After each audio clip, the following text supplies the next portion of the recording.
Hello दोस्तों, जय माता दी, राधे राधे। कैसे हैं आप सब फ्रेंड्स। आज इस वीडियो में हम आपके साथ शेयर करने वाले हैं निर्जला एकादशी की बहुत ही सरल पूजा विधि।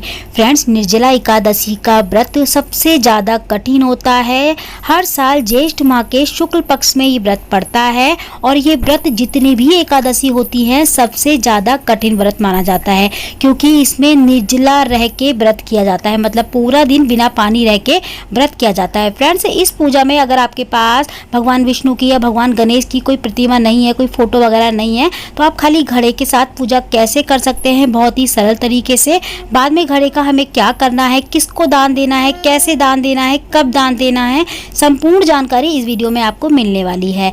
फ्रेंड्स, ये पूजा आप चाहे तो अपने घर के मंदिर में भी कर सकते हैं। ठीक है, तो यहाँ पे हमने चौकी बिछा ली है, हमने चौकी के ऊपर पीला कपड़ा बिछा लिया है और यही आप मंदिर में भी कर सकते हैं। पीले रंग का कपड़ा बिछा के मंदिर के सामने ये घड़ा रख के पूजा कर सकते हैं।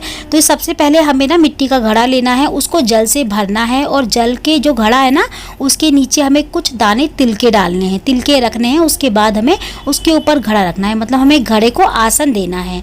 ठीक है, इसके बाद हमने घड़ा जल से भर दिया है। हम अब कंठ पे मोली बांध लेंगे।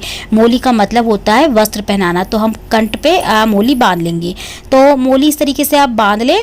ठीक है फ्रेंड्स, अगर आपके पास देखिए भगवान गणेश या भगवान विष्णु की प्रतिमा नहीं है तो आप इस तरीके से पूजा कर सकते हैं, लेकिन पूजा करने से पहले आपको भगवान गणेश और भगवान विष्णु का ध्यान करना है, उनका आवाहन करना है। मन में ही ऐसा रखना है जैसे कि भगवान की प्रतिमा आपके पास है इस घड़े के रूप में और आप पूजा कर रहे हैं। तो यहाँ पे हाथ में फूल लेके भगवान का आवाहन करें, उन्हें बुलाएं अपनी पूजा में और इस तरीके से मन में ध्यान करते हुए आप पूजा आप शुरू कर दें। तो यहाँ पे हमने फूल हाथ में ले लिया है, भगवान का ध्यान कर रहे हैं। भगवान गणेश का और भगवान विष्णु का हम आवाहन कर देंगे। ठीक है, इस तरीके से हम फिर अपनी पूजा शुरू करेंगे। तो घड़े में तो जैसे हमने जल भर लिया है और इसके बाद हमने मूली भी बांध ली है। ठीक है, अब हमें क्या करना था, यहाँ पे सबसे पहले दीपक जलाना था, जो कि मैं जलाना अभी भूल गई थी, तो मैंने बाद में दीपक जला दिया था। लेकिन आपको यहाँ पे दीपक जला लेना है। ठीक है, इसके बाद ही आपको आगे की पूजा करनी है शुरू। तो यहाँ पे हम ना थोड़ी सी चीनी कुछ दाने डालेंगे, ज़्यादा नहीं डालने हमको। हम सोचे कि हम मुट्ठी भर के डाल लें या एक चम्मच डाल दें, नहीं, घड़ा खराब हो जाएगा, फिर इसमें पानी ठंडा नहीं होता है। तो हमें कुछ ही दाने डालने हैं, ज़्यादा एक दो दाने बस चीनी के हमने डाल दिए हैं इसमें। इसको हमें ढक देना है, ऊपर से खुला नहीं रखना। चाहे तो आप एक चीनी का बर्तन भर के उसके ऊपर रख सकते हैं घड़े के, या फिर कोई फल भी रख सकते हैं, आम खरबूजा वगैरह जो आप पे हो ऋतु फल वो आप रख लें इसके ऊपर, मतलब घड़े को खाली नहीं रखना होता। ठीक है, इसके बाद हमने यहाँ पे क्या करा है, हम बनाएंगे स्वास्तिक। तो यहाँ पे हम चंदन से ना स्वास्तिक बना लेंगे। तो जैसे भी आपको स्वास्तिक बनाने का सही तरीका पता हो या आसान तरीका लगता हो, जो भी आपको स्वास्तिक बनाने का, आप स्वास्तिक बना ले चंदन से। स्वास्तिक बनाने के बाद हम इसको तिलक आदि वगैरह करेंगे। तो हमें बिल्कुल वैसे ही पूजना है जैसे हम भगवान गणेश, भगवान विष्णु, भगवान माता लक्ष्मी सभी को पूजते हैं। इसी तरीके से हमें घड़े की भी पूजा करनी होती है।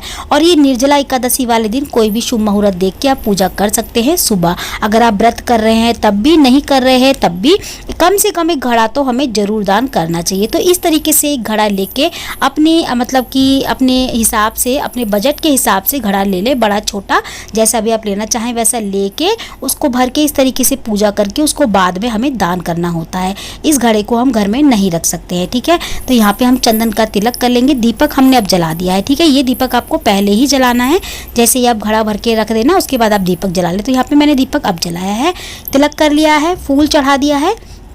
यहाँ पे हम ना घड़े के पास में फूल रख देंगे। हमें मन में ध्यान रखना है भगवान विष्णु, भगवान गणेश का। ठीक है, ध्यान करते हुए हम ये पूजा करेंगे। इसके बाद हमने फूल वगैरह सब चढ़ा दिए हैं, अब हम भोग चढ़ाएंगे। तो देखिए, भोग में आप ऋतु फल वगैरह कुछ भी ले सकते हैं, जैसे कि खरबूजा, आम, सेब, केले, जो भी आपको ऋतु फल मिल जाए वो आप यहाँ पे चढ़ा सकते हैं। बाद में उनको दान करना होता है। ठीक है, तो यहाँ पे हमने चीनी ले ली है। तो चीनी आप कम से कम इतनी लें कि आप ना किसी को आराम से दान कर सकें। कम से कम 2-3 दिन तो उसकी चीनी चल जाए, इतनी दे दें। तो उतनी ही ले, यहाँ मैंने दिखाने के लिए इतनी ले ली है। तो आप एक कटोरी भर के 250 ग्राम या 125 ग्राम या फिर एक किलो चीनी इस तरीके से आप ले सकते हैं। ठीक है, यहाँ पे हम बीजना भी रख लेंगे। बीजना भी दान किया जाता है इस दिन। बीजना क्योंकि गर्मी बहुत ज़्यादा होती है तो हवा करने के लिए पंखा भी चाहिए होता है, तो इसके साथ हमें बीजना भी रखना है। साथ ही में हम जो भी ऋतुफल जैसे कि मैंने बताया आम वगैरह जो भी हो वो साथ में रख लें और कुछ दक्षिणा जरूर रखें। 51 रुपये, 21 रुपये, 11 रुपये, जो भी आप पे बन पड़े आपके बजट के हिसाब से आप रख सकते हैं दक्षिणा। इसके बाद प्रभु का नाम लेते हुए हम ना एकादशी की कथा सुनेंगे। जब हमारी पूजा हो जाती है ना, उसके बाद हम कथा सुनते हैं एकादशी की।